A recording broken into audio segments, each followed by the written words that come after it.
Class में जो पहले दिन नहीं आए तो दूसरे दिन की छुट्टी मेरी तरफ से, कोई दिक्कत नहीं है क्योंकि मैं दोबारा समझाने वाली हूँ नहीं। जब वचन की क्लास में जो पहले दिन नहीं आया तो दूसरे दिन उसका कोई काम नहीं है, क्योंकि फिर दूसरे दिन उसको समझ में नहीं आने वाला। 5 मिनट तो मैं खुद ही लेट करके आई हूँ देख के कि आए नहीं है, फिर भी अगर इस तरह से लेट आते हैं। क्लास में आके बस फालतू में बकवास करना, शोर मचाना, हाँ? कल कुछ ज़्यादा तगड़ी डाँट लगा दी थी ना, कुछ खैर चलो, नहीं, नहीं वो ज़रूरी भी था। वो ज़रूरी भी है क्योंकि हमारा जो युवा है ना आज का, वो युवा भ्रमित हो रहा है। तो अगर उसे नहीं समझाया जाएगा तो फिर क्या होगा? बंद कर लो इसको, इसी का वो निकलता है। पीछे ये चला रखा है क्या एक्सटेंशन? नहीं, बंद है। चलो देखो, तो सबसे पहले आज हम देखते हैं शब्दावली में मुहावरे। मुहावरे में पहला शब्द दिया हुआ है। पहला मुहावरा है आँखों में धूल झोंकना। आँखों में धूल झोंकने का भावार्थ हो जाएगा धोखा देना। यानी जैसे हम किसी के साथ कोई छल करते हैं, धोखा देते हैं, तो कोई कह देता है ना उसने आँखों में धूल झोंक दी, तो धूल झोंकने का मतलब होता है धोखा देना। आगे शब्द आता है आँखें भर आना। तो आँखें भर आना मतलब आँसू आ जाना। जैसे वाक्य प्रयोग करेंगे, अपने मित्र की जुदाई में उसकी आँखें भर आईं, या ऐसे आप इसे अपने जीवन से जोड़ सकते हो कि जब आप घर से मुखर्जी नगर के लिए चले तो मम्मी जब आप विदा हो रहे थे तो मम्मी की आँखें भर आईं। तो वैसे भी घर से जाते ना मम्मी ही रोती हैं, ठीक है? चलो देखो अगला पॉइंट है आँखें फेर लेना। तीनों शब्द में देख रहे हैं आँखें शब्द से ही बन रहा है, तो थोड़ा अंतर होता है, थोड़ा-थोड़ा। जैसे आँखें फेर लेना का भावार्थ हो जाएगा उदासीन हो जाना या पहले जैसा व्यवहार न करना। एक तरह से हम कह सकते हैं कि जैसे हम इस आँखें फेर लेने का जो शब्द प्रयोग करते हैं कि मान लो कि कोई हमारा बहुत अच्छा दोस्त है या हमारा रिश्तेदार है, भाई है, बंधु है, बहुत हमें प्यार करता है, हमारी बहुत केयर करता है, लेकिन अचानक से वो केयर करना बंद कर दे, तो तब कहते हैं कि पता नहीं क्या हो गया, इसने तो आँखें ही फेर ली हैं। मतलब वो क्या हो गया, उदासीन हो गया या उसका पहले जैसा व्यवहार नहीं है। तो क्या ये बिना कारण के होता है? कोई ना कोई कारण होता है, उसी कारण पे होता है, ठीक है? तो एक और सलाह मेरी याद रखना जीवन में कि किसी भी व्यक्ति को हमेशा उसमें बुराइयाँ देखने की बजाय सबसे पहले अपने अंदर भी झाँकना कि कहीं ये गलती मेरी ही तो नहीं है। देखो एक चीज़ और मैं आपको बता देती हूँ, याद आ गई है तो आगे के लिए ऑफ़लाइन वालों के लिए के साथ ये थोड़ा बेनिफिट हो जाता है। जैसे हम आजकल एक बात ये देखते हैं कि आजकल के हम हमारे अंदर ये होता है कि मान लो किसी ने हमारे साथ एक बार कोई बुरा कर दिया, तो हम जब भी सपोज़ करो ऐसे समझो कि ए व्यक्ति ने बी व्यक्ति के साथ कुछ बुरा कर दिया या कुछ ऐसा ताना-उल्हाना दे दिया या उसकी बात को मना कर दिया, बी व्यक्ति को वो बात बड़ी बुरी लगी। तो अब वो सी व्यक्ति से बात कर रहा है और कह रहा है कि ए ने देखो मेरे साथ ऐसा किया। अब जब भी वो सी से बात कर रहा है तो उसे पता है कि ये जो ए और बी हैं, ये भाई-बहन हैं, भाई-भाई हैं या बहन-बहन हैं या मतलब रिश्तेदार हैं, जो चाहकर भी एक दूसरे से अलग नहीं हो सकते, एक साथ ही रहना है, बचपन से साथ खेले हैं, पले-बड़े हैं और अब अपना-अपना परिवार जुड़ने के बाद उनमें इस तरह की बात आ गई है। तो अब ये बी व्यक्ति जितनी बार भी बात करेगा, अगर कभी पुरानी बात उभरेगी, उसका किस्सा आएगा, तो सी व्यक्ति से हर बार क्या कहेगा, ए ने मेरे साथ ऐसा किया, ए ने मेरे साथ ऐसा किया और ये बातें आते-आते मन में मुटाव चलता रहता है। सी ए की कहेगा, ए बी की कहेगा, ऐसे चलता रहता है घर परिवार में। तो आप लोगों को मैं नई सोच ये देना चाहती हूँ कि आप उसे ऐसे भी तो सोच सकते हैं कि जिस व्यक्ति के लिए आप कह रहे हैं कि ए ने मेरे साथ ऐसा किया, क्या 365 दिन में से 1 दिन उसने आपके साथ बुरा कर दिया? क्या उस 364 दिन जो आपके बचे, उसमें उसने कुछ भी अच्छा नहीं किया? तो हो सकता है कुछ भी अच्छा किया होगा उसने आपके जीवन में। तो जब उसने आपके जीवन में कोई अच्छा किया है, तो एक आध बार उस अच्छे को भी गालो कि उस ए ने मेरे साथ ये अच्छा किया। तो हम वो कभी नहीं याद करते। तो कभी आप अपने-अपने जीवन में इस बात को सोचना, गौर करना कि हम बुराइयाँ तो याद रख लेते हैं, लेकिन सामने वाले ने हमारे साथ क्या अच्छा किया है, हम इसको कभी याद ही नहीं रख पाते और हम पूरी ज़िंदगी भर भूल जाते हैं। लेकिन अगर सही मायने में देखा जाए, तो उसने 4 बार, 5 बार हमारे साथ अच्छा किया होगा, 1 बार बुरा किया है, लेकिन हम अपने मन में उस बुरे भाव को ही ले आते हैं। तो जब आप उसकी तारीफ़ नहीं कर सकते, तो उसकी बुराइयाँ भी नहीं करनी है। ये जीवन में याद रखना, रिश्ता चाहे कोई-सा भी हो, अगर रिश्ते को एक अच्छे तरीके से चलाना है तो। या फिर आपके मन में द्वेष है, तो उस रिश्ते को जड़ से खत्म कर दो हमेशा-हमेशा के लिए। और अगर आपको लगता है नहीं मैम ये खून के रिश्ते हैं, ये खत्म नहीं हो सकते, तो फिर बुराइयाँ बंद कर दो ताकि आप उसके साथ अच्छे भाव से रह सको। ठीक है? चलो आगे देखो इसमें। आगे शब्द है हमारा घोड़ा बेचकर सोना। अब घोड़ा बेचकर सोने का भावार्थ हो जाता है निश्चित हो जाना या आराम करना। आपने देखा होगा जैसे मान लो कि आपकी परीक्षा हो गई और जिस दिन आप परीक्षा दे के आते हो उस दिन आप घोड़े बेच के सोते हो, मतलब आराम से कि अब कोई दिक्कत नहीं है। क्या हो जाता है? अच्छा अच्छा फिर रिजल्ट वाली हो जाती है। चलो तो अब आपके लिए मैं क्या ही उदाहरण दूँ है ना? फिर अब मैं कहूँगी कि अच्छा चलो आज आपका रिजल्ट आ गया और आज आपका सिलेक्शन हो गया, तो कहेंगे मैम खुशी के मारे नींद नहीं आएगी तो ये आ जाएगा। चलो देखो आगे आकाश पाताल एक करना। आकाश पाताल एक करने का भावार्थ हो जाएगा बहुत भारी प्रयास करना। जैसे आप लोग जॉब कर रहे हो तो वाक्य प्रयोग करोगे कि जॉब पाने के लिए मैंने आकाश पाताल एक कर रखा है, तो यानी बहुत प्रयास किया जा रहा है। आगे आता है अंगारों पर पैर रखना। तो अंगारों पर पैर रखना अर्थात जोखिम मोल लेना या विपदा मोल ले लेना। ठीक है, तो हम वाक्य प्रयोग करते हैं, जैसे मान लो कि हमने कोई ऐसा काम अपने सर पे ले लिया है जो काम करना बहुत मुश्किल हो रहा है, तो हम जब किसी से बताते हैं तो कहते हैं अरे क्या बताऊं, मैंने तो अंगारों पे पैर रख लिया है। ठीक है, तो ऐसा वाक्य प्रयोग करते हैं। आगे आता है आंखों का काजल चुराना। आंखों का काजल चुराना, देखो किसी भी भाव का मतलब मुहावरे या लोकोक्ति का अर्थ जो है वो आप उसके शब्दार्थ की प्रवृत्ति पर भी ले सकते हैं। जैसे कह रहा है कि आंखों का काजल चुराना, तो इसका भाव हो गया कि सामने या पास रखी हुई वस्तु को चुरा लेना या चतुराई से असंभव काम कर देना। तो अलग अलग तरीके से आपका ये भाव लिखा हुआ आ सकता है। तो इसको आप ऐसे समझ लो कि क्या किसी की आंख से कोई काजल चुरा सकता है?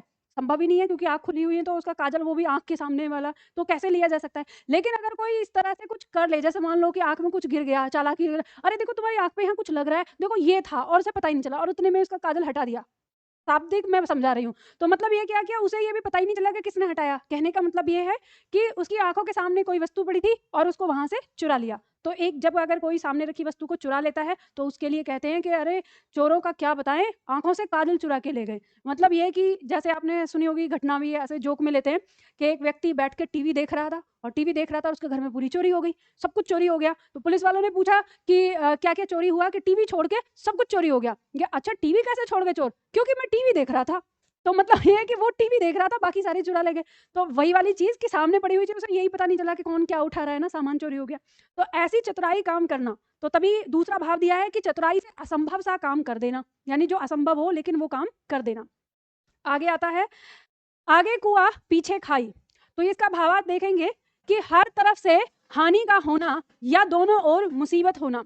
तो आपने इसको सुना भी होगा कई बार कि आगे कुआ पीछे खाई, इस पॉइंट को, कि इसमें क्या होता है, जैसे कभी आप ऐसी सिचुएशन में फंस जाते हैं कि मान लो बहुत सारे छात्रों के साथ ऐसी सिचुएशन होती है कि वो अपने गांव से यहाँ आ गए, और जब गांव से यहाँ आ गए हैं तो अब यहाँ पे इतनी भीड़ देखी कि इतने सारे लोग कंपटीशन की तैयारी कर रहे हैं, तो मतलब आगे कुआ।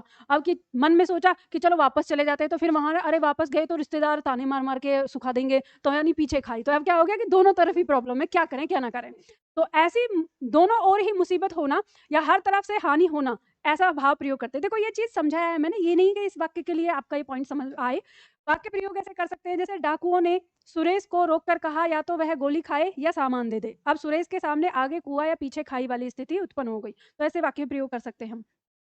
आगे शब्द आता है कि आंख की किरकिरी होना। आंख की किरकिरी होने का भावार्थ हो जाएगा अप्रिय लगना, या हम कह सकते हैं बिल्कुल पसंद ना होना या बिल्कुल अच्छा ना लगना। तो जैसे बहुत सारे लोग अगर आपको पसंद नहीं होते तो बोलते भी हैं ये मेरे आंख की किरकिरी है, मतलब ये मुझे बिल्कुल पसंद नहीं है। आगे शब्द आता है आग में घी डालना या आग पर तेल छिड़कना या मड़ी में आग देना। ये तीनों ही मुहावरे का जो भाव है वो एक ही है, यानी आग में घी डालना या आग पर तेल छिड़कना या मड़ी में आग देना। ठीक है, तो यहाँ हम देखते हैं इनका भाव हो जाएगा क्रोधी को और अधिक उत्तेजित करना या और अधिक भड़काना। मतलब ये कि एक तरफ तो लड़ाई हो ही रही है, मान लो कि तीन दोस्त हैं, ए व्यक्ति, सी व्यक्ति और बी व्यक्ति। अब ए व्यक्ति और बी व्यक्ति के बीच में झगड़ा हो रहा है, और जो सी व्यक्ति है अब इसका काम क्या है कि दोनों को समझा बुझा के शांत कर सकता है। लेकिन जैसे ए व्यक्ति ने बोला कि बी तुमने मुझे ये उस दिन ताना दिया था, अब बी थोड़ा सा चुप होते हुए दिखा, तो सी ने कहा कि अरे बी तुझे ए ने उस दिन ये भी तो कहा था भाई। तो बी वाला जो है वो और उत्तेजित हो गया, हाँ तूने भी तो कहा था। फिर देखा कि ए वाला कमजोर पड़ रहा है, तो सी ने उसे बोल दिया और ए तेरे लिए बी ने ऐसे कहा था। तो मतलब ये अब वो क्या कर रहा है, वो आग में घी डालने का काम कर रहा है, यानी शांत करने की बजाय क्या कर रहा है, भड़का रहा है। ठीक है, तो इस तरह से ये आता है हमारा।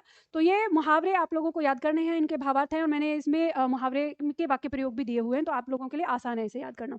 आपकी परीक्षा में यहाँ से जो प्रश्न बनता है मुहावरे से, वो इस तरह से बनता है, मुहावरा देगा और कहेगा कि इसका भाव क्या होगा, मतलब इसका भावार्थ आपको बताना है, या भावार्थ देके पूछेगा कि इस भाव के लिए आपका कौन सा मुहावरा प्रयोग होगा। या कई बार ऐसे भी आता है कि मुहावरा जो है इसके स्थान पर कौन सी लोकोक्ति प्रयोग होगी, या लोकोक्ति के स्थान पर हम अगर मुहावरा रखना चाहें तो कौन सा मुहावरा रखेंगे। तो एक जैसे भाव वाले आते हैं। ठीक है, चलिए, तो हम लोग क्या पढ़ रहे थे, वचन हम लोगों को पढ़ना है आज।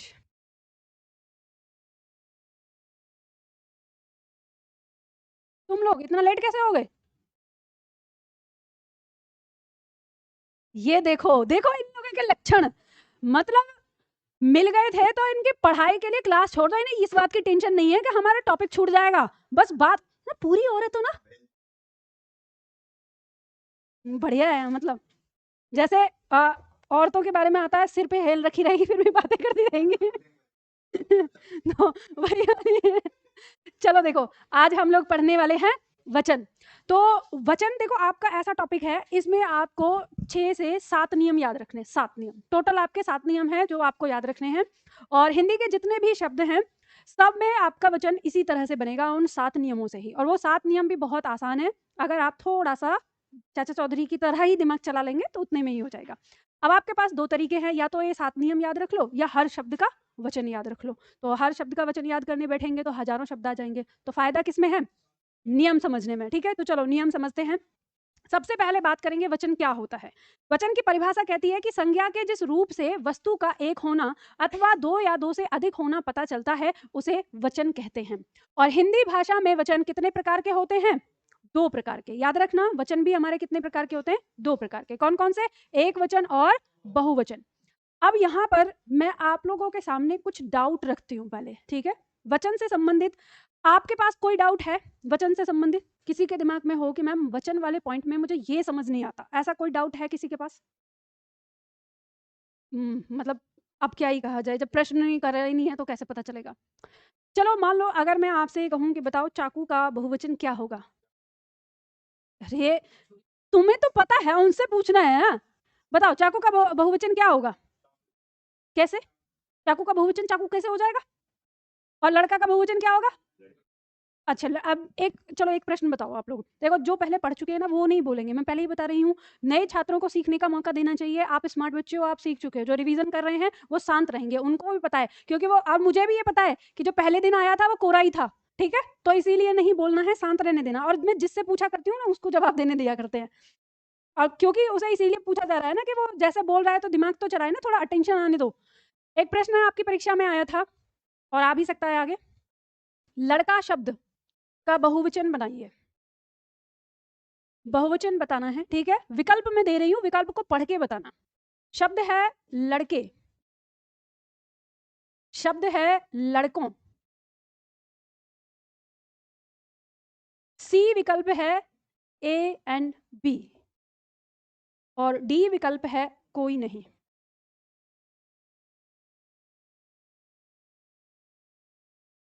बताओ कोई नहीं कौन बोल रहा है? तो बोल क्यों रहे हो फिर, मुंह क्यों खोल रहे हो? मतलब पड़ोसियों को हंसाने की जिम्मेदारी तुमने ले रखी है? लाफिंग गैग्स हो क्या तुम? हाँ, नहीं करना ये हरकतें, मत करना, अब बंद कर दो। अब तुम पुराने हो गए हो और अभी अब तुम असली रूप देखोगे मैडम का, ठीक है? इसीलिए नो मस्ती, मस्ती नहीं है। मैडम मुस्कुराती है, अच्छी नहीं लगती है क्या? मैडम का तमतमाता चेहरा बर्दाश्त नहीं कर पाओगे, ठीक है? तो इसीलिए आराम से, हाँ तभी कह रही हूँ, इसलिए नो मस्ती, मस्ती नहीं, प्यार से समझा रही हूँ। बताओ इसमें कौन सा होगा? ए बोलने वाले कितने छात्र हाथ उठाएं? बी कहने वाले, सी कहने वाले, और डी तो होना ही नहीं चाहिए। डी कहने वाले तुम ही हो। हाँ, तो परीक्षा में यही लगा के आना तुम, तो तुम्हें परीक्षक भी यही कहेगा हम ना जानते तुम्हें कौन हो जी। चलो देखो, तो यहाँ पे आप लोगों ने ए बी सी चुना, लेकिन अब गंभीरता वाला प्रश्न ये है कि एक्चुअली इसका उत्तर है क्या? सोचने वाली बात है। तो इसका उत्तर क्या है? तो देखो, जो छात्र कह रहे हैं कि लड़के इसका बहुवचन है, तो मुझे ये बताइए कि अगर मैं आपसे यहाँ पे कहूँ, वाक्य लिख रही हूँ, लड़कों ने रोटी खाई। इस वाक्य में लड़कों एक वचन है कि बहुवचन? तो फिर एक वचन लड़कों भी तो हो सकता है ना, हो सकता है या नहीं? बताइए। ठीक है, और जो जिन्होंने कहा है कि बी होगा, तो बी बताने वाले ये बताइए, अगर मैं कहूं कि लड़के दौड़ते हैं, तो इस वाक्य में जो लड़के हैं ये एक वचन है कि बहुवचन?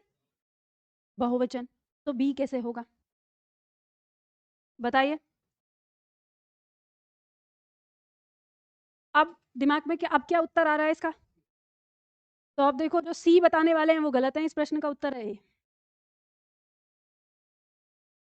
ठीक है, इस प्रश्न का उत्तर है ए। अब यहाँ पर पहला डाउट आप लोगों के दिमाग में उत्पन्न होता है, कैसे?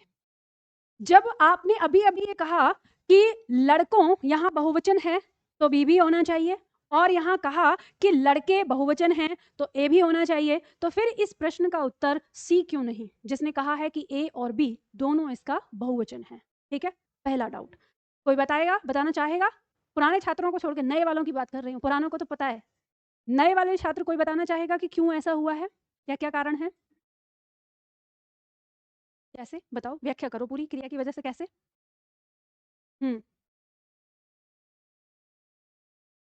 अच्छा, लड़का जातिवाचक है तो नहीं, हम उसकी बात नहीं कर रहे, लड़के ने वाली मतलब ये वो तो बदलता ही है, वो तो हमें पता है। अगर हम इसका एक वचन बनाते हैं तो ये क्या हो जाएगा, लड़के ने रोटी खाई। तो यहाँ पर लड़के ने, अब यहाँ तो लड़के बहुवचन है लेकिन यहाँ लड़के क्या हो गया, एक वचन हो गया। तो अब ये तो दूसरा डाउट है आपका, मतलब ये दूसरा डाउट है कि लड़के एक तरफ तो बहुवचन है और एक तरफ एक वचन हो गया, तो ये कैसे हुआ, क्यों हुआ, तो ये भी जानना है। देखो, मैं आप लोगों को कहती हूँ कि हिंदी में 99 जगह पर मैं आपसे क्यों ही करवाती हूँ सवाल, कि क्यों क्यों पता चलेगा तो ही तो याद रहेगा। ठीक है, तो ये हमारा दूसरा डाउट है। तो जो पहला डाउट है कि इस प्रश्न का उत्तर हमारा सी क्यों नहीं हुआ। ठीक है, तो अब जितने भी डाउट रहेंगे ना दिमाग में, या तो आप चाहो तो कॉपी पे लिखो, नहीं तो अपने दिमाग में रखो। तो पहला डाउट ये हो गया हमारा कि इस प्रश्न का उत्तर दोनों क्यों नहीं हुआ, यानी लड़का शब्द दिया है कि लड़का का बहुवचन बनाना है, तो लड़का का बहुवचन जब हमने सिद्ध किया लड़के भी है और लड़कों भी है, तो फिर इसका उत्तर ए और बी क्यों नहीं हुआ, पहला डाउट। दूसरा डाउट ये कि जब हमने लड़कों ने रोटी खाई इसका एक वचन बनाया, तो वो लड़के ने रोटी खाई, अब जबकि लड़के बहुवचन है तो वो लड़के शब्द ना फिर से एक वचन में कैसे आ गया, और ये हम कैसे पहचान करेंगे कि ये लड़के जो शब्द है ये कब एक वचन है और कब बहुवचन है, अगर सिंगल में आया है कैसे आया। ठीक है, दूसरा डाउट, दो डाउट हो गए। इसके बाद एक तीसरा पॉइंट और आपके दिमाग में आता है वचन से संबंधित। जैसे मान लो, चलो इसमें लिखने की जरूरत नहीं है, आगे बढ़ते हुए ही हम उस डाउट को देखते हैं। तो यहाँ पे हम देखते हैं कि वचन हमारे दो प्रकार के हैं, और दो प्रकार के कौन कौन से हैं वचन हमारे, एक वचन और बहुवचन। तो हम एक वचन की परिभाषा जब देखते हैं तो परिभाषा कहती है कि संज्ञा के जिस रूप से वस्तु का एक होना बोध होता है उसे हम क्या कहते हैं, एक वचन। और संज्ञा के जिस रूप से वस्तु का दो या दो से अधिक होना बोध होता है उसे हम क्या कहते हैं, बहुवचन।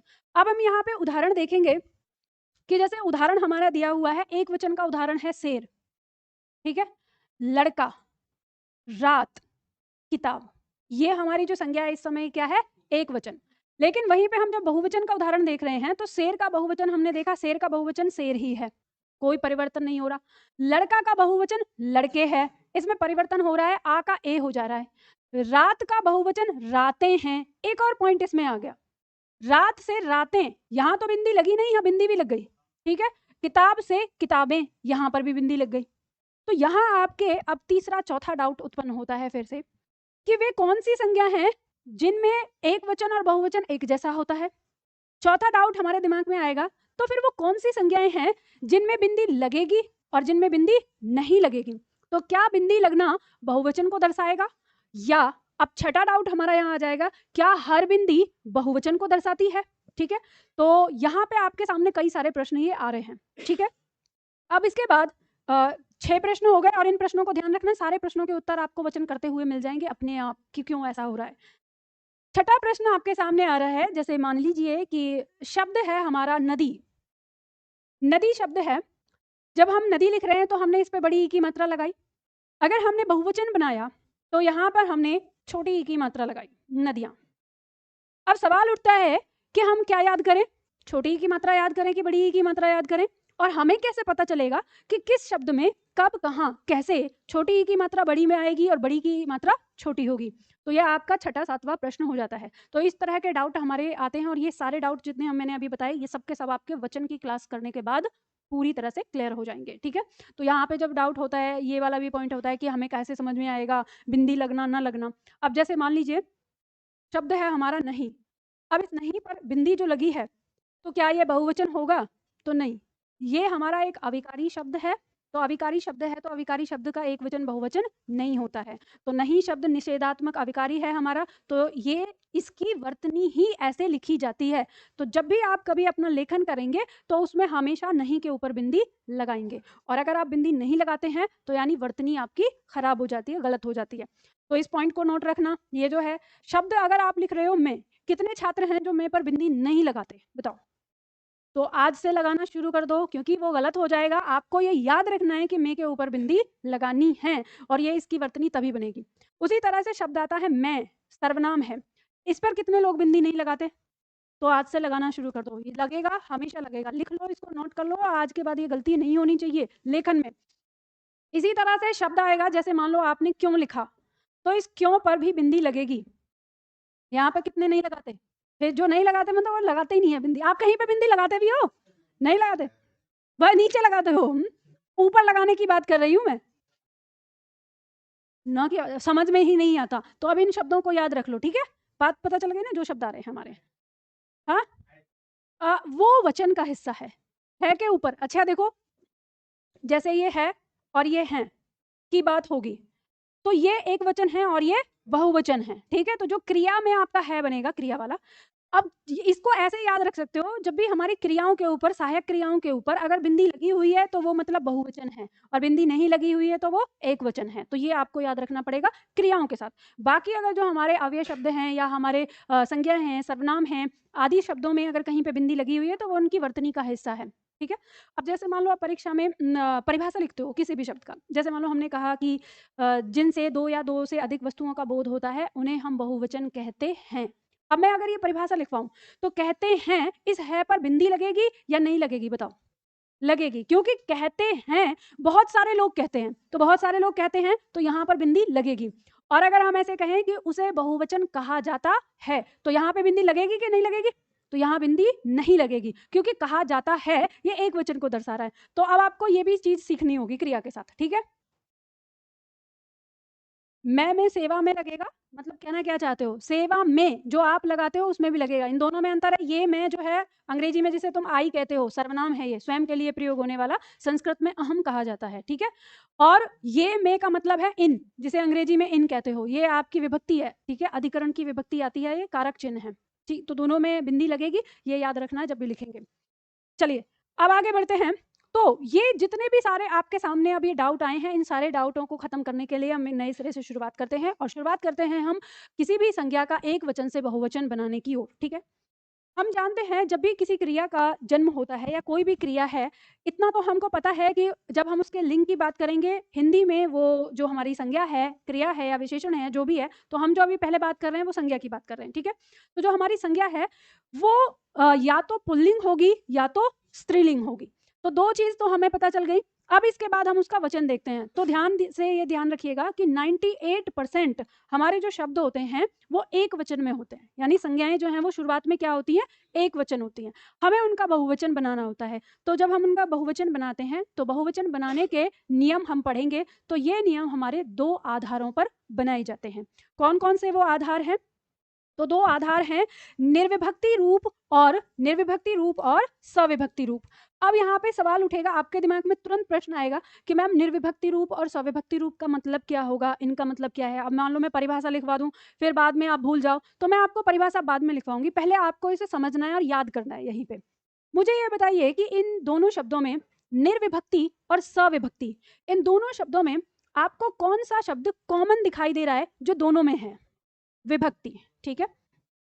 तो हम यहाँ देखते हैं कि जो विभक्ति शब्द है वो हमें इन दोनों में दिखाई दे रहा है। विभक्ति का मतलब क्या होता है, जानते हो? देखो मैं बता देती हूँ अभी के लिए। विभक्ति का मतलब होता है कारक चिन्ह, ठीक है? अब कारक चिन्ह जो होता है, इस कारक चिन्ह को हम परसर्ग भी कहते हैं, परसर्ग के नाम से भी जानते हैं, और वचन के तुरंत बाद हम इसे पढ़ेंगे। कारक चिन्ह या परसर्ग या विभक्ति, इसके तीन नाम हैं। और ये हैं क्या? तो जैसे आप पढ़ते हैं ने, जैसे पढ़ते हैं मैं, जैसे पढ़ते हैं से, जैसे पढ़ते हैं के या के लिए, का की के, ये शब्द आते हैं, ये जो जितने भी हैं इन्हीं को क्या कहा जाता है? कारक चिन्ह, विभक्ति या परसर्ग, ठीक है? तीनों नाम से हम जानते हैं। तो अब यहाँ पे ये तो पता चल गया ना। तो विभक्ति का मतलब क्या होता है? यहाँ अगर मैं आपसे पूछूं कि इस शब्द में आपको कौन सा उपसर्ग दिखाई दे रहा है, तो यहाँ दिखाई दे रहा है निर, और यहाँ क्या दिखाई दे रहा है? स। तो ध्यान दीजिए, निर का अर्थ होता है नहीं, ठीक है, और स का अर्थ होता है साथ। तो आपको इस शब्द का क्या अर्थ समझ में आया? विभक्ति नहीं। तो यानी जिस संज्ञा के साथ विभक्ति नहीं होगी वो उसका कौन सा रूप होगा? निर्विभक्ति रूप। मतलब जिस संज्ञा के साथ कोई कारक चिन्ह नहीं लगा होगा वो संज्ञा हमारी क्या कहलाएगी? निर्विभक्ति रूप। और जिस संज्ञा के साथ कारक चिन्ह साथ में होगा वो क्या कहलाएगी? सविभक्ति। ठीक है, तो हमें यहाँ पे 2 पॉइंट पता चले कि एक संज्ञा बिना कारक चिन्ह के और एक संज्ञा कारक चिन्ह के साथ। तो अब यहाँ पर ये समझ लीजिए कि एक वचन से बहुवचन बनाने के नियम ये 2 प्रकार के हैं। जो हमारी संज्ञाएं बिना कारक चिन्ह के होती हैं उनमें हम वचन दूसरे तरीके से बनाते हैं, और जो संज्ञाएं हमारी कारक चिन्ह के साथ होती हैं उनका बहुवचन हम दूसरे तरीके से बनाते हैं। तो इसका मतलब हमारी जितनी भी संज्ञाएं हैं हर संज्ञा के 2 वचन रूप हो सकते हैं। बिल्कुल हो सकते हैं, यानी बहुवचन रूप, क्योंकि हम जब 2 आधार ले रहे हैं तो स्वाभाविक सी बात है कि उसके 2 रूप हो सकते हैं। तो ये जो 2 रूप होते हैं तो एक्चुअली हमको यही नहीं समझ में आता है। बचपन से हम हिंदी बोलते आ रहे हैं तो हम सुन के सीख लिया हमने और हमें यही समझ में नहीं आया। तो जब आप पढ़ने लगते हैं तो आपको पता चलता है कि इसके 2 रूप किस प्रकार से हैं। तो इसीलिए हर संज्ञा का आपको 2-2 बहुवचन सुनने को मिलेगा। एक उसमें होता है निर्विभक्ति रूप और एक होता है उसका सविभक्ति रूप। तो सबसे पहले हम पढ़ेंगे निर्विभक्ति रूप। तो इसको आगे बढ़ने से पहले हम इसकी परिभाषा लिख लेते हैं। तो चलिए लिखिए, निर्विभक्ति रूप में आपको यहाँ पे लिखना है सबसे पहले इसमें लिखिए, संज्ञा का वह रूप, संज्ञा का वह रूप जिसमें कोई विभक्ति, ब्रैकेट में लिखिए कारक चिन्ह, संज्ञा का वह रूप जिसमें कोई विभक्ति, सामने देखकर लिखिएगा,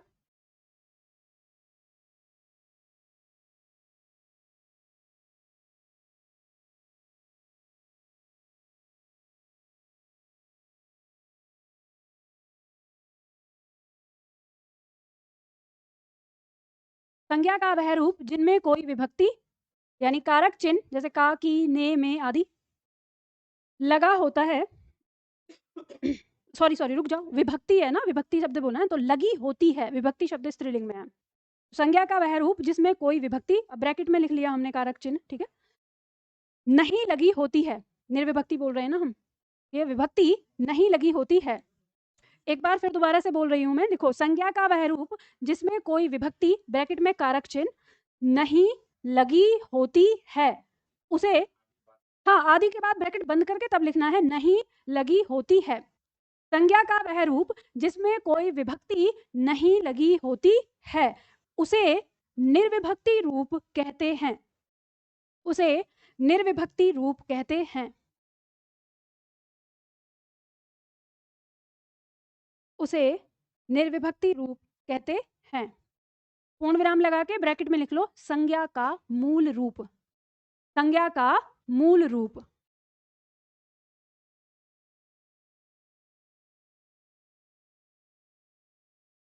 ठीक है, संज्ञा का मूल रूप। अब इसमें उदाहरण में लिख लो, जैसे लड़का, कौमा जनता, कौमा घर, कौमा भालू आदि, लड़का, जनता, घर, भालू आदि। अब देखो जैसे ये शब्द आया है सिंगल सिंगल, तो यहाँ पर इसके साथ कोई कारक चिन्ह नहीं है, तो कोई कारक चिन्ह नहीं है तो इसे हम कौन सा रूप कहेंगे? निर्विभक्ति रूप। ठीक है, सविभक्ति में लिखिए, संज्ञा का वह रूप जिसमें कोई विभक्ति, संज्ञा का वह रूप जिसमें कोई विभक्ति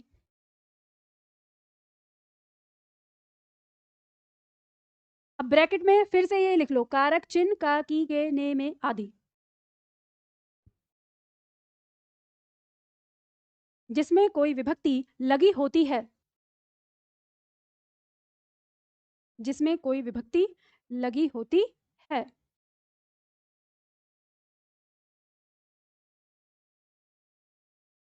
सविभक्ति रूप कहलाता है, सविभक्ति रूप कहलाता है,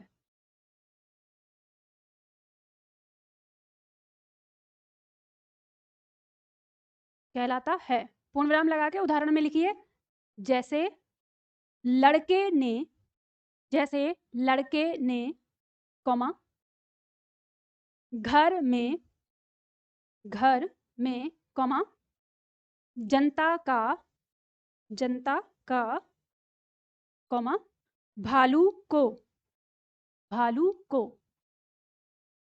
जैसे लड़के ने कॉमा घर में कॉमा जनता का कॉमा भालू को आदि। तो अब ऐसा करो, ये जो शब्द है ना, तो जो आपकी विभक्ति लगी हुई है इनके साथ इनको नीचे रेखांकित कर दो। जैसे लड़के ने, यहाँ पर ये इसका कौन सा रूप है? सविभक्ति रूप। या घर में, तो ये घर में क्या है? सविभक्ति रूप है। ठीक है, इसी तरह से। तो अब आप इस पॉइंट को समझ लेना जब आपकी परीक्षाओं में आएगा। तो यहाँ पर जब हम देखते हैं कि सविभक्ति रूप और निर्विभक्ति रूप, तो जो मैंने अभी आप लोगों को प्रश्न रखा यहाँ पर कि लड़का शब्द का बहुवचन बनाइए, तो भले ही उसमें लिखा है नहीं लिखा है, आपको अपने मन में उसका उत्तर देने से पहले उससे ये चेक करना है कि ये संज्ञा का कौन सा रूप है। तो वहां पर केवल लड़का शब्द दिया है, तो संज्ञा का क्या है? निर्विभक्ति रूप है। अब संज्ञा का निर्विभक्ति रूप है तो उसका वचन एक ही होगा जो निर्विभक्ति रूप से बनेगा।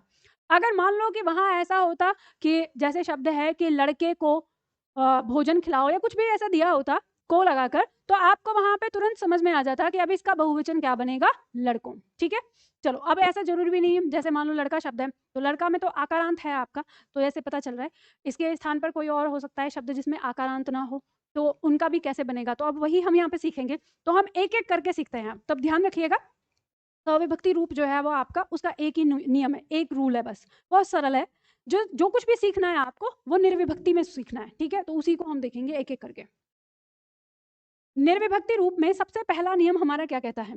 नियम नंबर 1 कह रहा है कि आकारांत पुल्लिंग संज्ञाओं में आ के स्थान पर ए लगाकर उसका बहुवचन बनाया जाता है। ठीक है, इसने क्या कहा है, इस नियम को समझते हैं हम ध्यान से। पहले मुझे ये बताइए कि आप लोगों में से कोई ऐसा छात्र है जिसे ये नहीं पता कि कारांत किसे कहते हैं? सबको पता है ना? तुम फिर हाथ उठा रहे हो, मारूंगी अभी। परसों की क्लास ली थी कि नहीं ली थी? ली थी ना? तो उसमें कारांत समझाया था ना? मैंने जानबूझ के बोला है, तभी बताया मुझे पता है। तो ऐसे क्यों, इस तरह से क्यों बोल रहे हो कि नहीं पता? जो नहीं पता है वो बोलो ना, जब पता भी है तो। अब ऐसे तो बताओ अब किसे कहते हैं? ये कहो कि तुमको परसों की बात या तो याद नहीं है, याद है ना? तो फिर याद रखना है, ये मजाक मस्ती मजाक नहीं चलेगा। ठीक है, एक बार फिर से दोहरा देती हूँ, फिर से दोहरा रही हूँ। ऐसा नहीं है तुम नहीं भी कहते तो भी दोहराती, क्योंकि ऑनलाइन में ऐसा छात्र हो सकता है जो आज हमारे साथ पहली बार जुड़ा हो। लेकिन ये मैं इसलिए पूछती हूँ कि ताकि आपका दिमाग वहां पे पहुंच जाए तुरंत कि हमें कैसे बनाना है। तो कारांत की बात कर रहा है, तो हमको पता है, जैसे मान लीजिए कि अगर हमने एक शब्द लिया कवि, और इस कवि का हम कारांत जाने, तो हमें पता चलता है अंतिम वर्ण क्या है? छोटी ई, तो ये इकारांत कहलाएगा। ठीक है, उसी तरह से मान लो जैसे हमने कहा रमा, तो रमा शब्द का हम कारांत देखेंगे तो अंतिम वर्ण क्या है? आ है। तो हमें स्वर देखना होता है कि उसका अंतिम स्वर कौन सी मात्रा लगी है, वही उसका कारांत है। ठीक है, याद आ गया ना? तो अब ये जो नियम है ना आपके, ये सारे के सारे कारांत पर ही निर्भर करते हैं। तो इसने क्या कहा है? सबसे पहली कंडीशन कही है कि हमारी संज्ञा, ठीक है, पहला मतलब क्या है? संज्ञा। अब ध्यान रखिएगा, फिर आप लोग ये कहते हो हमें कैसे पता चलेगा कि कोई संज्ञा है कि सर्वनाम है या विशेषण है या कैसे है? तो अभी हम जो यहाँ पढ़ रहे हैं वो क्या पढ़ रहे हैं? संज्ञा रूप पढ़ रहे हैं ना। तो संज्ञा जब हम जैसे वचन पढ़ रहे हैं, तो वचन में जो हम संज्ञा पढ़ रहे हैं, तो यहाँ पे हमारे सामने जितने भी शब्द आएंगे ना, अब जितने भी शब्दों का आप उदाहरण लेंगे यहाँ पर, सबके सब हमारे क्या है? संज्ञा है। तो अपने दिमाग में उसको इस पॉइंट पर बैठा के रखो कि हम यहाँ पे और किसी पॉइंट को नहीं ले रहे, सबकी सब क्या है? संज्ञा है। तो यही याद रखोगे तो परीक्षा में विकल्प में आएंगी तो आपको पता चल जाएगा। तो ये कह रहा है कि सबसे पहले हमें देखना है संज्ञा, और संज्ञा का देखना है लिंग, कि उसका लिंग क्या है। तो हमें पता चलता है कि हमें फोकस करना है अभी किस पर? पुल्लिंग पर। तो संज्ञा का लिंग अगर पुल्लिंग है, और इसके बाद हमें देखना है उसका कारांत, कि उसका कारांत क्या है। तो हमें पता चलता है कि इसका कारांत क्या है? आ। तो अब हमारा नियम हमको यहाँ पे बता रहा है कि इस स्थिति के साथ, यानी संज्ञा की ऐसी कंडीशन के साथ, आपका जो बहुवचन बनेगा वो ए के साथ बनेगा। लेकिन कैसे? उसके कारांत आ को हटाकर आप वहां पर क्या जोड़ेंगे? ए जोड़ देंगे। समझे? अब देखते हैं उदाहरण। जैसे उदाहरण के तौर पर हमारे सामने शब्द दिया है लड़का। अब लड़का का बहुवचन बनाना है, तो इसका बहुवचन ऐसे नहीं कि एकदम से बना दोगे, प्रैक्टिस करनी है अभी। ठीक है, क्योंकि ये तो ऐसा शब्द है जिसे आप जानते हो, लेकिन ऐसा शब्द भी आ सकता है जिसे आप न जानते हो, तो सोचना पड़ेगा। तो इसी पे पहले सोच के देखते हैं। तो यहाँ पे शब्द आ गया लड़का, ये संज्ञा है। संज्ञा का इसका लिंग क्या है? पुल्लिंग। और कारांत क्या है? आकारांत। तो हमें पता चल गया कि आकारांत है, तो इसका वचन हमें बनाने के लिए इसका जो आ है, इस आ को हटाकर हमें क्या लगाना है? ए लगाना है। तो ये हमने लगाया तो ये क को पूरा कर देगा, तो यह शब्द हमारा क्या बनेगा फिर? लड़के। तो हमें पता चला कि इसका जो वचन है वो इस तरह से हम बदलेंगे। बात समझ में आ गई? तो किसी को कोई डाउट? किसी को नहीं समझ में आया हो तो? समझ में आ गया? पवन, समझ में आया? चलो एक बार मैं फिर से दोहरा रही हूँ, अगर मान लो किसी के दिमाग में नहीं आया हो तो पेन रुक जाओ पेन। मैंने बोला है जब बोलूंगी ना तो वहां आराम से लिखना, टाइम दूंगी मैं आप लोगों को। एक बार फिर से समझा रही हूँ इसको, तो ध्यान रखो, अगर नहीं समझ में आया है तो। हमें जो फोकस करना है वो ये है कि हमारी संज्ञा का लिंग देखना है, पहले क्या है, पुल्लिंग है, और फिर उसके बाद देखना है कारांत क्या है। कारांत हमारा आकारांत है, तो उस पुल्लिंग आकारांत संज्ञा का बहुवचन बनाने के लिए हम एक ही मदद लेंगे जिसकी मात्रा होगी ये, ठीक है। और हम उसका वचन कैसे बनाएंगे, उसके अंतिम वर्ण को हटाकर इसको जोड़ देंगे और उसका वचन बन जाएगा बहुवचन, ठीक है। बात समझ में आ गई? तो चलो अभ्यास करो। नीचे आपको यहाँ पर कुछ शब्द दिए हुए हैं जो मैंने खाली स्थान छोड़ा हुआ है, इनके वचन आपको बनाने हैं। जल्दी से देखो, शब्द है घोड़ा, तो इसका वचन क्या बनेगा? घोड़े, ठीक है। तो इसका वचन बन जाएगा घोड़े। शब्द है लड़का, तो क्या हो जाएगा? लड़के। अब जैसे मैं लिख रही हूँ अब लिखते रहो, बनाते रहो, फटाफट प्रैक्टिस करो जल्दी। तुम बाद में लिख रहे हो तो रफ कॉपी पे लिखो, ठीक है। इनको गधा का क्या हो जाएगा? गधे। अब जैसे देखो शब्द है पहिया, तो पहिया का आकारांत है, पुल्लिंग है, तो क्या हो जाएगा? पहिए। तो हमें इसमें कोई डाउट नहीं होनी चाहिए कि हम इस पे एक ही मात्रा मतलब ऐसे लगा दें, जैसे कुछ लोग जब पहिया लिख रहे होते हैं ना तो पहिए का बहुवचन ऐसे बना देते हैं, तो ये गलत हो जाएगा, समझ गए ना? जो हमने वर्तनी में देखा था ना नियम, तो उसके अंदर देखना। तो ये है, लड़के पे नहीं लगाई, वो घोड़े की है, लड़के की हाँ है। वो घोड़े ड़ की है ना, हाँ, लड़के की नहीं है। आगे आगे भी दिए हैं, जल्दी से लगाओ फटाफट। कपड़ा का कपड़े, कपड़ा का कपड़े, रास्ता का रास्ते, तारा का तारे, आईना का आईने, बकरा का बकरे, छाता का छाते। जो छात्र नहीं लेके आए हैं रफ कॉपी पे लिखे हैं, मैं अभी चेक करूंगी, ये बात ध्यान रखना, फिर कभी ये बोलें। सबको करना है, यहीं का यहीं पूरा करना है। बच्चा का बच्चे, कमरा का कमरे, भैंसा का भैंसे। ऑनलाइन वाले छात्र ध्यान रखें, उन्हीं के लिए लिख रही हूं मैं यहाँ पर, वो मिलाएं। बछड़ा का बछड़े। ऑनलाइन वाले छात्रों को मैंने लिख दिया है, वो अपना मिला लेंगे, बाकी ऑफलाइन वालों को तो मैं खुद ही चेक कर लूंगी, लिखना है। हो गया? चलो देखो, तो ये नियम हमारा पक्का हो गया। अब देखो, अगर आप अपना दिमाग चाचा चौधरी के बराबर चलाते हो तो आपको यहाँ एक बात अपने आप ही प्रकट हो जानी चाहिए कि जितने भी हमने यहाँ पर शब्द यहाँ पर पढ़े हैं, ये वो आकारांत अपवाद संज्ञा हैं जो आकारांत होने पर पुल्लिंग है। हमने लास्ट में स्त्रीलिंग में पढ़ा था ना कि आकारांत और ईकारांत संज्ञाएं प्राय स्त्रीलिंग होती हैं, पर उनमें अपवाद भी होता है। तो मैंने आपको बताया था कि आगे मैं बताऊंगी कहाँ पे। तो ये जितने भी शब्द हैं ये हमारे एज ए अपवाद में आ जाएंगे आकारांत स्त्रीलिंग संज्ञा के, कि ये सारे, क्योंकि यहाँ पर ये सब के सब हमारे क्या है? पुल्लिंग है। तो जब आप ऐसे बना रहे हो ना इनका बहुवचन, तो अपने दिमाग में एक बात दोहराओ कि कपड़ा पुल्लिंग संज्ञा, इसका बनेगा बहुवचन कपड़े। रास्ता पुल्लिंग संज्ञा, इसका बहुवचन बनेगा रास्ते। तो अभी आगे जब और बनाओगे ना तो यही आपको दोहराना है कि ये पुल्लिंग संज्ञा और इसका बहुवचन ये पुल्लिंग संज्ञा, इसका बहुवचन ये। तो इससे आपने जो अभी पीछे आप करके आए हो वो लिंग भी आपको याद होगा यहाँ, ठीक है। अब इसमें एक नोट है, ठीक है। अब इस नोट को समझ लीजिए कि संबंध वाले शब्द जो होते हैं, संबंध वाले शब्द जैसे पिता, चाचा, मामा, नाना, दादा, इनका बहुवचन रूप इस नियम से नहीं बनेगा। चाचा का चाचे नहीं होगा और मामा का मामे नहीं होगा और पिता का पिते नहीं होगा, लेकिन ये सब के सब जो हैं ये सब के सब आपके बहुवचन हैं अपने आप में। यानी पिता हमारे लिए बहुवचन है, चाचा बहुवचन है, मामा बहुवचन है, दादा बहुवचन है, नाना बहुवचन है। तो ये एक वचन नहीं, आप कहेंगे कि मैम एक वचन तो होते हैं, मेरा तो एक चाचा है तो मैं तो यही हो जाएगा। तो आप ऐसे नहीं बोलेंगे मेरा चाचा, क्या बोलेंगे? मेरे चाचा। चाचे नहीं बोलेंगे मेरे चाचा, ठीक है।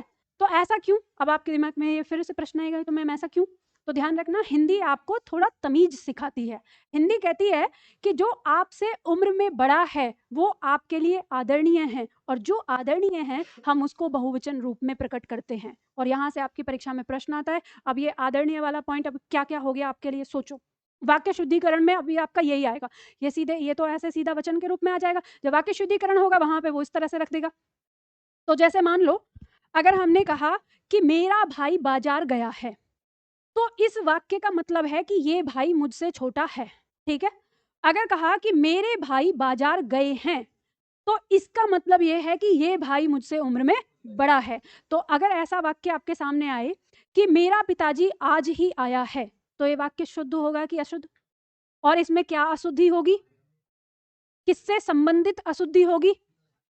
वचन से संबंधित, ठीक है, क्योंकि इसमें गलती किसकी है? वचन की। तो आपकी परीक्षा में देखो, आप लोग क्या सोचते हो, आप लोग ये सोचते हो कि परीक्षा में वाक्य शुद्धिकरण दे दिया तो वाक्य शुद्धिकरण का एक दिन टॉपिक चलेगा और उस दिन हमको वहां नियम मिल जाएंगे और हमारा वाक्य शुद्धिकरण हो जाएगा। ऐसे नहीं होता है। वाक्य शुद्धिकरण आपकी पूरी व्याकरण है। तो ये जो आपने वचन पढ़ा यहाँ पर, इस वचन में आप जो देखेंगे कि कौन सी संज्ञा हमारी बहुवचन है, तो संज्ञा बहुवचन है तो उसकी क्रिया भी बहुवचन होगी, उसका सर्वनाम बहुवचन होगा, उसका विशेषण बहुवचन होगा। अब मान लो संज्ञा ही आपको नहीं पता चल रही है वचन में, तो कैसे पता चलेगा? तो यहाँ पे जैसे हमने कहा कि मेरा पिता आज ही आया है, तो इसमें हमें ये पता चलता है कि इसमें संज्ञा जो है वो क्या है? पिता। और पिता क्या है? बहुवचन है, हमारे लिए आदरणीय है, इसलिए बहुवचन रखा है हमारी हिंदी ने। तो यहाँ पर मेरा नहीं मेरे, और फिर उसी के अकॉर्डिंग हमारी क्रिया होगी, तो आए हैं हो जाएगा। बात समझ में आ गई? चलो, ये बात अलग है। थोड़ा सा हरियाणा वाले जो हैं उनके लिए तो मेरा बापू ही होता है, मेरा बापू तू कह रहा है, तू खा ले, हाँ हाँ आया या ये हुआ। लेकिन क्योंकि मानक हिंदी है, अब मानक हिंदी आप पढ़ रहे हो तो आपको इसमें ध्यान रखना है कि अपनी बोल चाल से बिल्कुल अलग चलता है, तो उस पर ध्यान देना है। अब देखो यहाँ पे ये पॉइंट समझ में आ गया ना।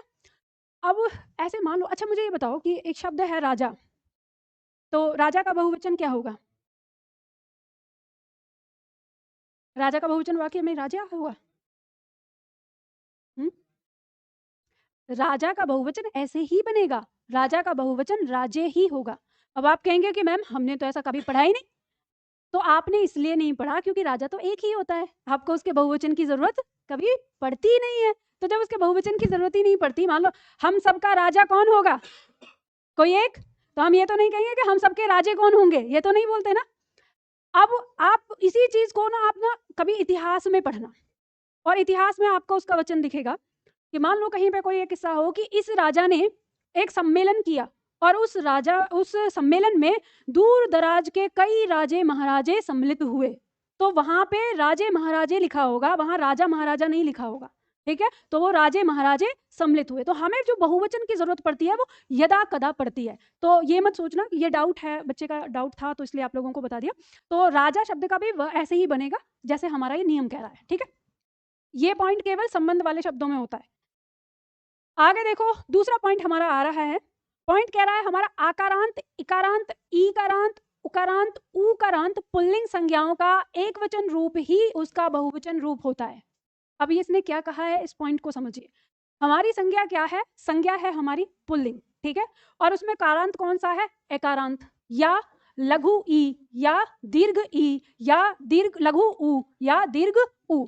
अब ये कारांत हैं, इन कारांत से हमारी संज्ञा अगर आ रही है और वो भी क्या है? पुल्लिंग है, तो उसका बहुवचन वही रूप होगा जो उसका एक वचन रूप है। जैसे उदाहरण के तौर पर यहाँ पे दिया है, जैसे दिन का दिन एक वचन है, तो इसका बहुवचन क्या होगा? बोलो। दिन का बहुवचन, हाथ का बहुवचन, हाथी का बहुवचन, गुरु का बहुवचन, भालू का बहुवचन, फूल का बहुवचन, शिक्षक का बहुवचन, भाई का बहुवचन, साधु का बहुवचन।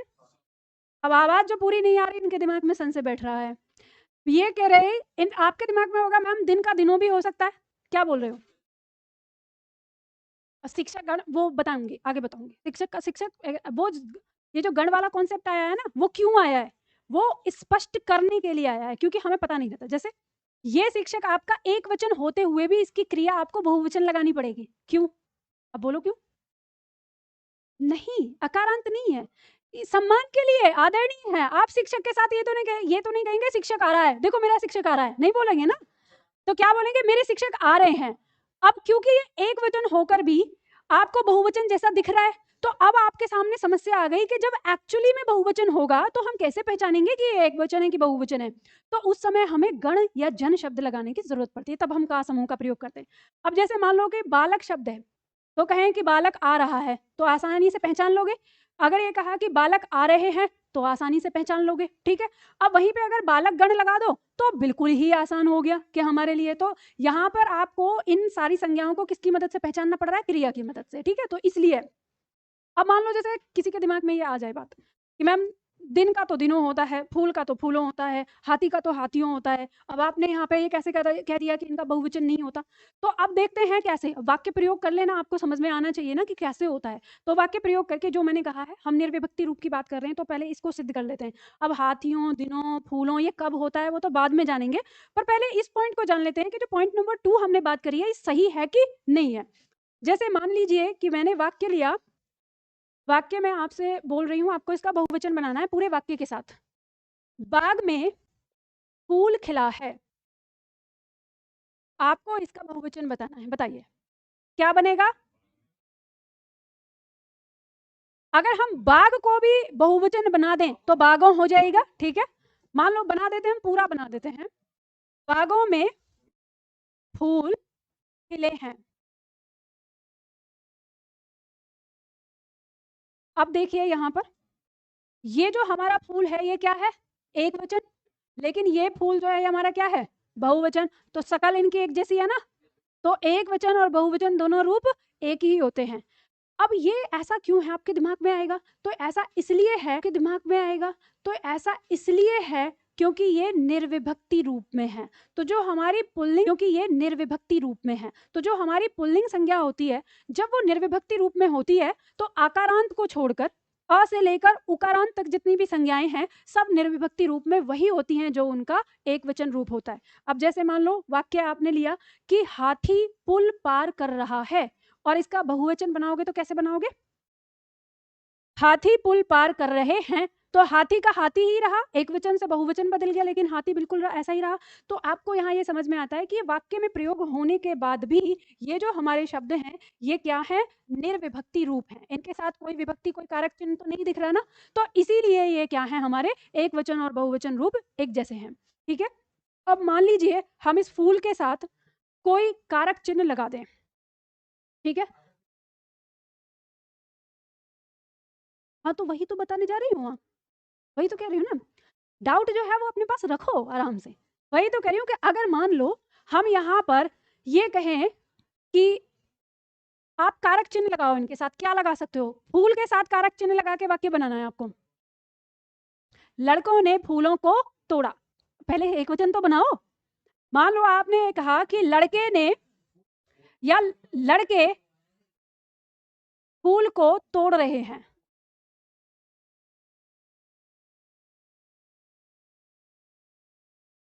ठीक है। देखो लड़के फूल को तोड़ रहे हैं, अब इसमें फूल जो है क्या है? एक वचन है, एक वचन है इस समय, ठीक है। अब मैं आपसे कहती हूँ इसी फूल का आपको बहुवचन बनाना है, तो क्या बताएंगे? लड़के फूलों को तोड़ रहे हैं, ठीक है। तो यहाँ पर ये बदला, तो ये जो बदला है ना इसका रूप, ये इसकी विभक्ति के कारण बदला है। और इसमें जो अब ये फूल का फूलों बना है तो वो इसका सविभक्ति रूप है।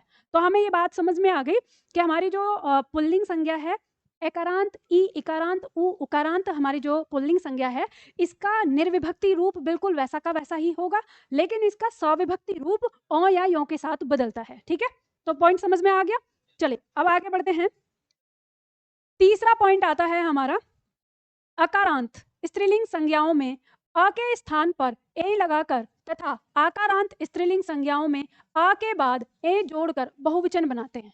अब जो ये नियम का है, अच्छा बताओ पहले दो नियम याद हो गए ना आपको, पुल्लिंग संज्ञा के इतने ही है।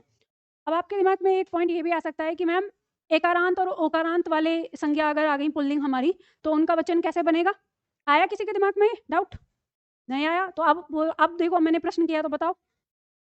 अगर एकारांत पुल्लिंग संज्ञा हो गई या ओकारांत पुल्लिंग संज्ञा हो गई तो इनका वचन कैसे बदलोगे?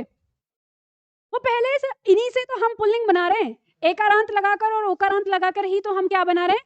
पुल्लिंग बना रहे हैं। तो मान लो आज नहीं आया तो कल परसों में आ सकता दिमाग में डाउट, तो पहले ही बता दिया। तो इसीलिए हमारा आ से लेकर ऊ तक होता है, ठीक है। चलो अभी इस नियम को तीसरे को समझ लो। तो पुल्लिंग नियम आपके समाप्त हो गए। पुल्लिंग में कितने नियम है? 2 नियम है। अब हमारी संज्ञा कहती है कि संज्ञा क्या है? संज्ञा का लिंग क्या है? स्त्रीलिंग। हमारी संज्ञा है स्त्रीलिंग और इसके कारांत हैं हमारे 2, एक है अकारांत और एक है आकारांत। ठीक है, दोनों को मैंने एक साथ ले लिया है, ये ध्यान रखना। लिखो मत अभी, पहले इधर ध्यान दो, लिखना कुछ नहीं है ज्यादा, जब मैं बोलूंगी तब लिखना है। तो हमारे पास कारांत दोनों को एक साथ ले लिया है, क्योंकि इन दोनों का जो वचन बनेगा बहुवचन वो एक से बनेगा, एक जैसा। इसमें हम क्या करेंगे? लगाएंगे किससे? ए से। अभी देखो ध्यान दो, हमने जब पुल्लिंग बनाया था तो ए जोड़ा था, और अब हम क्या जोड़ रहे हैं? ए जोड़ रहे हैं, यानी इस पे चंद्र बिंदु लगी हुई है। तो अब इसमें क्या होता है? एकारांत के साथ अलग तरीका है लगने का और आकारांत के साथ अलग तरीका है थोड़ा सा, तो वो समझना है। यदि हमारी स्त्रीलिंग संज्ञा एकारांत है तो हमें अ को हटाकर ए जोड़ना होगा। तो ये जो रिजल्ट हमारा उत्पन्न होके आएगा, तो रिजल्ट हमारा ये उत्पन्न होगा उस शब्द के ऊपर, ठीक है। लेकिन हमारी संज्ञा अगर आकारांत है तो हमें कुछ हटाना नहीं है, हमें ज्यों का त्यों इसको ऐसे जोड़ देना है। तो रिजल्ट जो हमारा उत्पन्न होके आएगा किसी भी शब्द में, वो इस तरह से उत्पन्न होगा। समझ गए? उदाहरण देखते हैं। जैसे मान लो शब्द है हमारा रात। अब रात में कारांत क्या है? हमारा अकारांत है। तो हम इस आ को हटाएंगे और ए जोड़ेंगे, तो हमारा जो शब्द है वो क्या बनेगा? जैसे रात, तो आ से इसको हम ए लगाएंगे मात्रा के रूप में और ये बिंदी आ जाएगी, ठीक है। और हम वैसे भी पढ़ चुके हैं कि शिरोरेखा से ऊपर अगर चंद्र बिंदु जाता है तो वो बिंदी के रूप में आ जाता है। तो अब यहाँ पर जो ये बिंदी है वो क्या है? हमारी चंद्र बिंदु है। याद रखना, अगर राते का वर्ण विच्छेद आ गया तो वो क्या बनेगी? चंद्र बिंदु बनेगी, ठीक है। अब यहाँ पे हमारा दिया है, जैसे मान लो शब्द दिया है हमारा लता। लता स्त्रीलिंग है कि पुल्लिंग? स्त्रीलिंग है। कारांत क्या है? आकारांत। तो हम क्या करेंगे? हमें कुछ नहीं हटाना, इसमें ज्यों का त्यों इसको जोड़ देंगे। जब इसको जोड़ देंगे तो हम शब्द क्या बनाएंगे? लताएं। ठीक है, बात समझ में आ गई? किसी को डाउट? चलो एक बार फिर से दोहरा रही हूं, ध्यान देना इधर। हमारे पॉइंट कह रहा है कि हमारी जो संज्ञा है अगर वो स्त्रीलिंग है और उसका कारांत क्या है? अकारांत और आकारांत, तो उसका बहुवचन हम ए से बनाएंगे। और हम इसमें कैसे लगाएंगे? अकारांत संज्ञा के साथ अ को हटा देंगे और ए जोड़ देंगे, जैसे रात से रातें। और आकारांत में हम कुछ नहीं हटाएंगे, हम ज्यों का त्यों इसे जोड़ देंगे, जैसे लता से लताएं। बात समझ में आ गई? चलो, तो अब आपके नीचे जो उदाहरण दिए हुए हैं ये कुछ शब्द हैं। अब इनमें दोनों तरह के शब्द हैं आपके, एकारांत और आकारांत। लेकिन जितनी भी संज्ञाएं यहाँ रखी हुई हैं सबकी सब आपकी क्या है? स्त्रीलिंग है। तो आपको इनका वचन बनाना है, बहुवचन। जल्दी से बनाइए फटाफट से।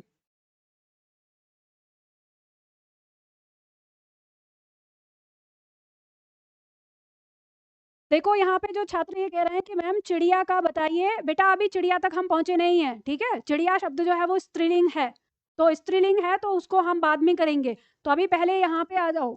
और ये जो पॉइंट है चिड़िया वाला शब्द जो है अब आपके दिमाग में आएगा, तो उसे भी मैं बताऊंगी। पहले ये करो, पहले जितने भी हैं यहाँ पे भी बता देती हूँ, क्योंकि आकारांत आ रहा है तो आपके दिमाग में रहेगा। हालांकि या अंत वाली स्त्रीलिंग संज्ञा के लिए नियम अलग होता है।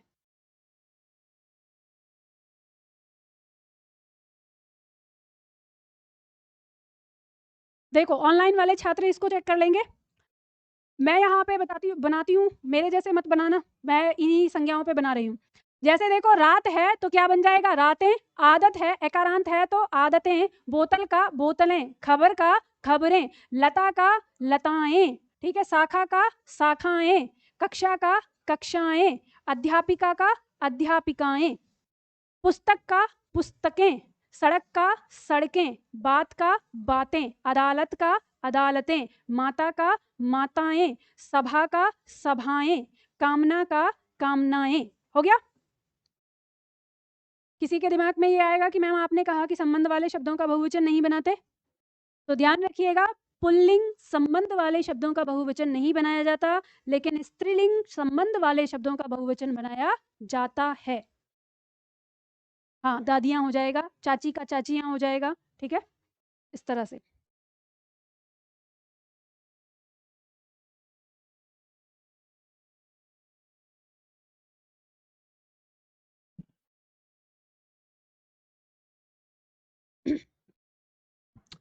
बना लिया? एक बार चेक करूं, दिखाओ।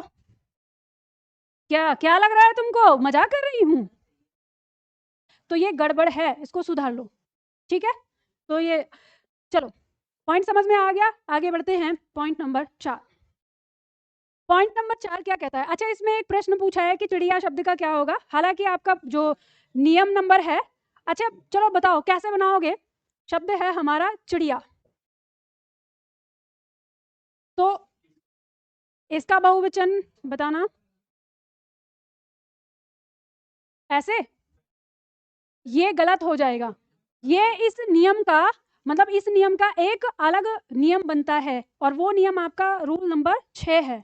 ठीक है, रूल नंबर 6 देखो, वहां पे दिया है कि या अंत वाली स्त्रीलिंग संज्ञाएं जिनमें या अंत में आ रहा है, उन संज्ञाओं का बहुवचन बनाने के लिए हम या के ऊपर केवल चंद्र बिंदु लगा देते हैं और उसका बहुवचन बना देते हैं।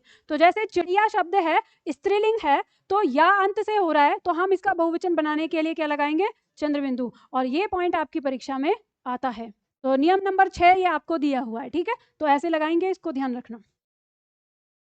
चलो, तो पॉइंट नंबर 4 आपका क्या कह रहा है? पॉइंट नंबर 4 कह रहा है कि इकारांत स्त्रीलिंग संज्ञा में या लगाकर तथा ईकारांत स्त्रीलिंग संज्ञा में दीर्घ ई का लघु ई बनाकर या लगाते हैं। अब इसने क्या कहा है, इस पॉइंट को समझ लो। ये कह रहा है कि संज्ञा है, और संज्ञा कौन सी है? स्त्रीलिंग। स्त्रीलिंग संज्ञा में कारांत क्या है? हमारे 2 कारांत हैं, एक इकारांत और एक ईकारांत। ठीक है, तो इकारांत संज्ञा का जब हम बहुवचन बनाते हैं स्त्रीलिंग संज्ञा का, तो हम उसका बहुवचन बनाने के लिए या शब्द का प्रयोग करते हैं। ठीक है, किसका करते हैं? या, मतलब या शब्द नहीं, प्रत्यय का, या प्रत्यय है, तो यहाँ प्रत्यय का हम प्रयोग करते हैं। तो इसमें इनका नियम कैसे लगेगा? अगर लघु ई आई है तो हम कुछ नहीं करते, ज्यों का त्यों इसको जोड़ देते हैं। लेकिन अगर दीर्घ ई है तो दीर्घ ई को हम पहले बदलते हैं लघु ई में, और लघु ई के बाद या को हम जोड़ देते हैं। इस तरह से आता है। तो आप ध्यान दीजिएगा, जैसे मान लीजिए शब्द है हमारा यहाँ पर रीति, छोटी ई है, हम इसका बहुवचन बनाएंगे, छोटी ई आई है, कुछ नहीं करेंगे, या को जोड़ देंगे। ठीक है, तो शब्द क्या बन गया? रीतियां। अब इसी तरह से मान लो शब्द है हमारा नदी, इसमें बड़ी ई आई है, तो हम क्या करेंगे? अब इसका बहुवचन बनाने जा रहे हैं, तो हम इस बड़ी ई को पहले बदलेंगे किसमें? छोटी ई में। तो हम शब्द जब लिखेंगे बड़ी ई है तो इसको बनाएंगे छोटी ई, और फिर उसके बाद क्या जोड़ देंगे इसमें? या। तो जितनी भी स्त्रीलिंग संज्ञाएं आपकी ऐसे बनी होंगी, उनका बहुवचन बनाने के लिए यही काम करना होगा। बात समझ में आ गई? किसी को कोई डाउट? चलो, अब जो यहाँ पे उदाहरण दिया है फटाफट से बना दीजिए। आपके सामने सारी स्त्रीलिंग संज्ञाएं हैं और अधिकांश में दीर्घ ई आया है, तो आपको इसे बनाना है।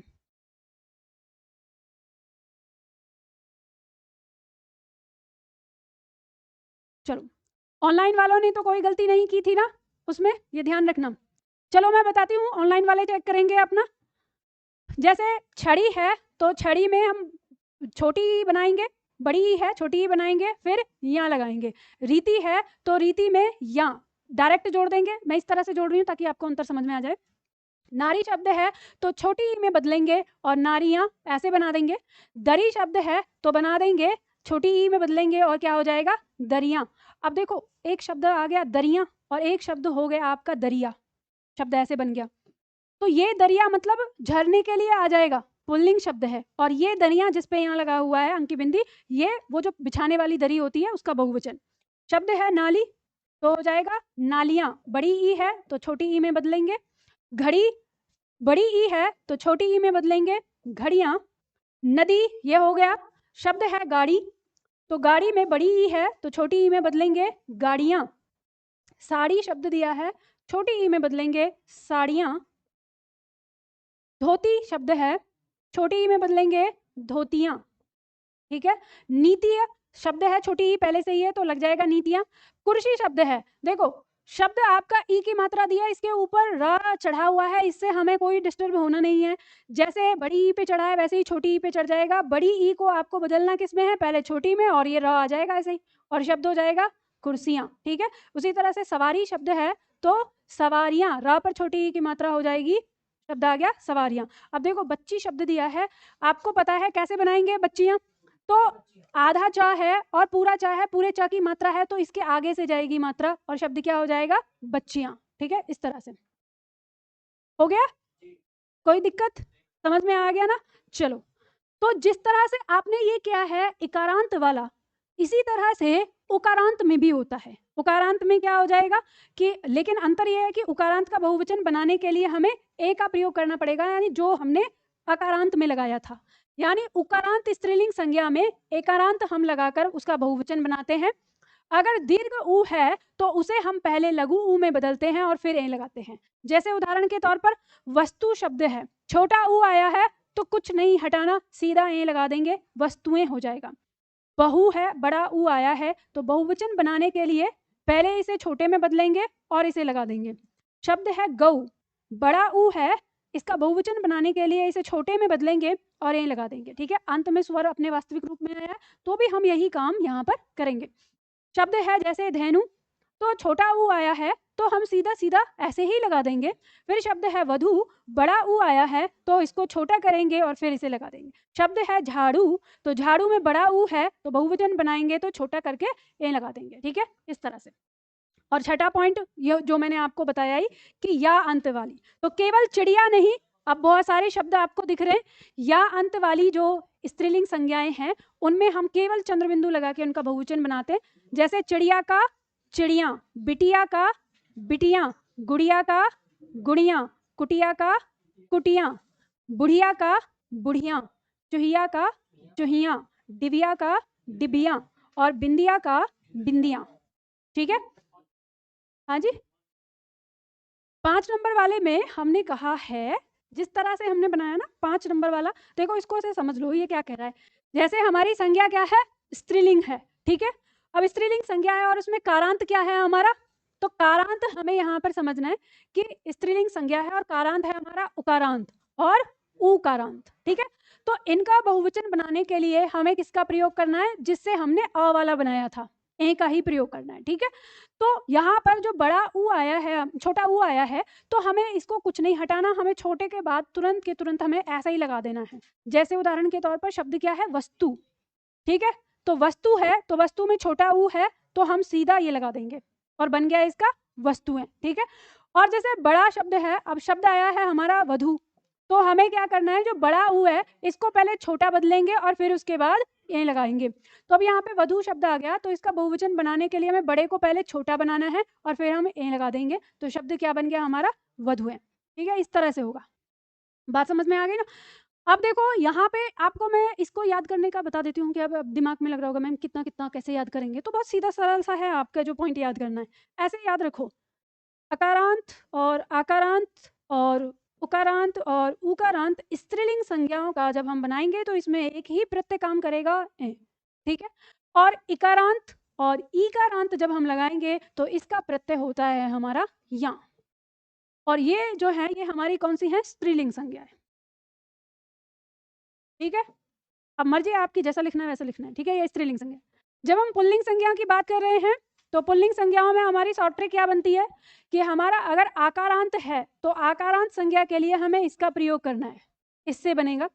और बाकी जो हमारे आते हैं एकारांत, ई, इकारांत, उ, उकारांत, इनका वचन एक होता है। एक वचन रूप बराबर बहुवचन, ये आपके 6 के 6 पॉइंट का पॉइंट है। इसमें अगर चाहें तो या अंत वाली जो होती है वो तो याद ही रहेगा, उसमें कुछ ऐसा है नहीं स्त्रीलिंग संज्ञा का। तो ये आपका निर्विभक्ति रूप है। और अब कोई सा भी शब्द उठा के देख लो, ठीक है, कोई सा भी लिंग पता करो और लिंग पता करने के बाद नियम लगा दो और उसका बहुवचन हो जाएगा। जैसे मान लो चाकू शब्द है कि चाकू का क्या बनेगा, तो हमको पता है कि चाकू हमारा पुल्लिंग शब्द है और उकारांत आ रहा है तो चाकू का चाकू ही होगा। मान लो जैसे हमने कहा कि मेज पर चाकू रखा है, एक वचन, और मेज पर चाकू रखे हैं, बहुवचन हो गया। ठीक है, तो इस तरह से तमाम जितने भी शब्द हैं सबके बारे में देख सकते हैं आप। अब इसके बाद जैसे छोटे छोटे पॉइंट हैं कि भाई गण का प्रयोग, विरंद और इन सब का क्या करेंगे, तो ये परीक्षा की दृष्टि से महत्वपूर्ण है। तो इन सारे पॉइंटों पर हम अगली क्लास में बात करेंगे, क्योंकि अभी ये हो गया एकदम से नहीं, एक दिन में नहीं है, ऐसा करने के लिए तो हम रेल चला के खत्म कर सकते हैं। पर अभी आपको ये जो मैंने अभी समझाया तो पहले ये बचाइए, फिर सविभक्ति रूप और आगे परीक्षा के लिए महत्वपूर्ण जो पॉइंट है उनको हम अगली क्लास में करेंगे।